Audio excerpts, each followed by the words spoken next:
Welcome to Endgame Finance. Today, guys, I want to talk to you specifically why Tesla and Rivian will really outperform every other traditional automaker today.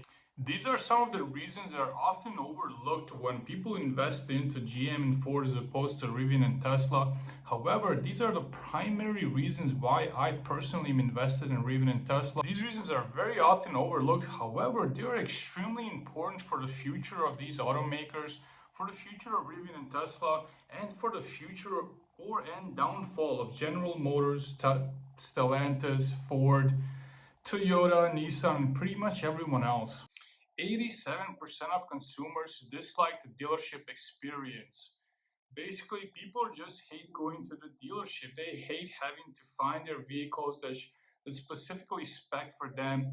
They prefer going on a website to just configure their vehicle and have it delivered or have it picked up. 61% of respondents felt like they were taken advantage at some point in the dealership. Basically, dealers exist to take advantage of you. They don't negotiate in good faith.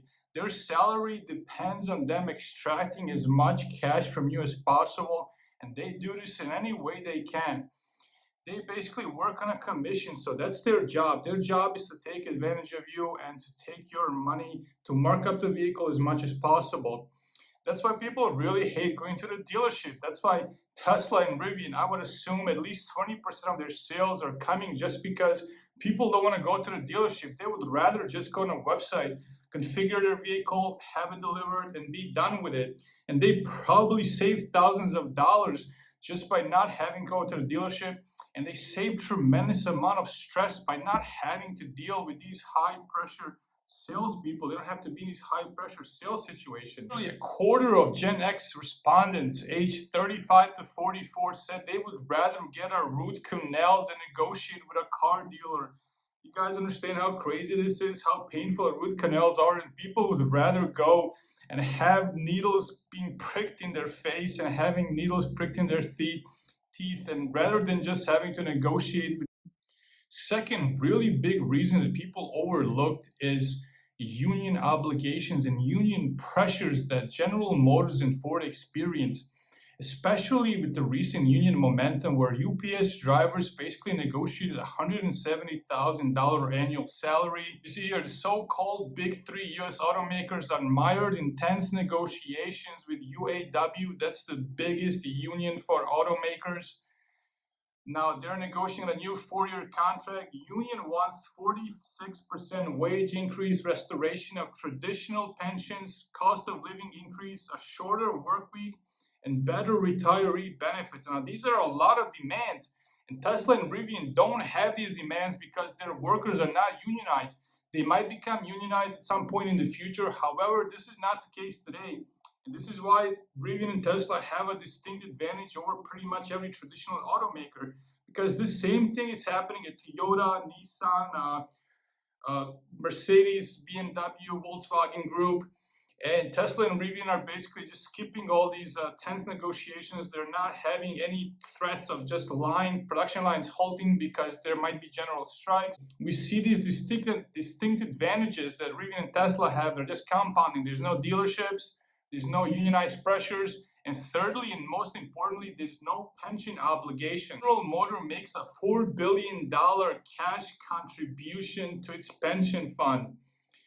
So basically, these guys have so many pension obligations that they will not have any money to build out their electric vehicle factories. They will not have enough cash to build and lose money in vehicles while they're scaling.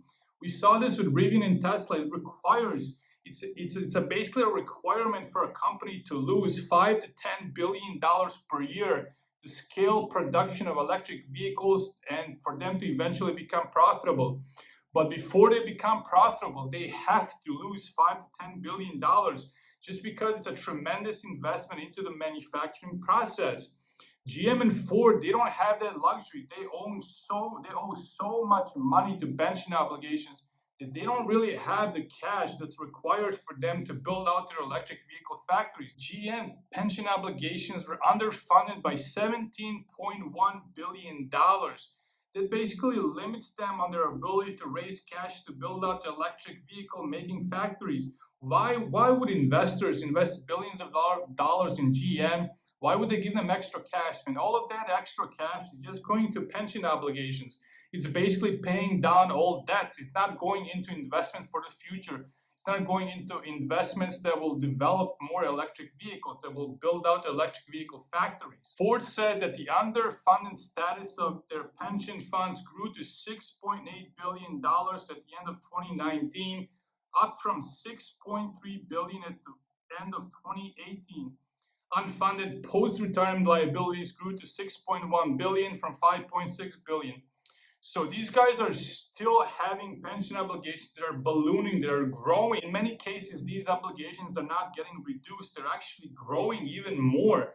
So so Ford and GM basically need more and more cash. They have to sell more traditional gasoline-powered vehicles to bring in as much profit as possible, just to pay down these debts. It basically leaves them nothing for development and investment into electric vehicles. So we see why Rivian and Tesla have a distinct advantage over basically every traditional automaker. They don't have these high sale pressure situations where you have to go through a middleman. They don't have these pressures of unionized labor that's basically going to halt their production if negotiations are not satisfactory. So they don't have to negotiate. And thirdly, they don't have these huge unfunded pension obligations that are still likely growing. They don't have organized unionized labor. That may be a good or bad thing. That depends on your point of view. However, that's not up for discussion today. We're just pointing out distinct factors, distinct advantages of Tesla and Rivian versus everyone else. In 10 years, basically every single vehicle, or at least 80 to 90% of the vehicles on the streets, will be electrified. And GM and Ford and Stellantis, these guys will owe so much money that they will not have enough cash to invest into development of factories, into development of these new technologies.